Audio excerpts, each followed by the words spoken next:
کیا آپ جانتے ہیں کہ حضور کے حسن و جمال کا ذکر صرف لوگوں نے نہیں بلکہ خود قرآن نے بھی کیا ہے؟ آئیے آج ہم وہ حقیقت جانتے ہیں جس نے دلوں کو روشن کیا۔ حسن مصطفی، حضور کے دلکش چہرے، نورانی پیشانی اور چمکتے ہوئے دانتوں کا ذکر احادیث میں اس قدر واضح ہے کہ پڑھنے والا عشق میں ڈوب جاتا ہے۔ قرآن میں حسن مصطفی وَإِنَّكَ لَعَلَىٰ خُلُقٍ عَظِيمٍ اور بے شک آپ بلند ترین اخلاق کے مالک ہیں۔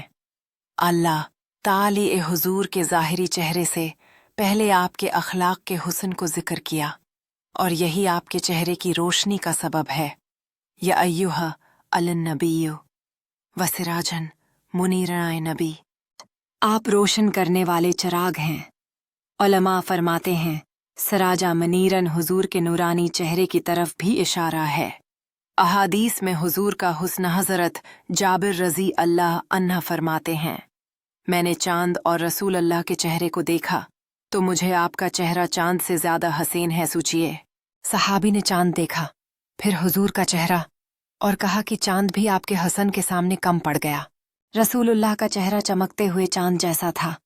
آپ کا رنگ سفید مائل بے سرخی، قد درمیانہ، بال گھنے اور چہرہ سب سے زیادہ خوبصورت تھا۔ یہ وہ حسن ہے جسے دیکھ کر دشمن بھی عاشق ہو جاتے تھے۔ تمام انبیاء کے مقابلے میں سب سے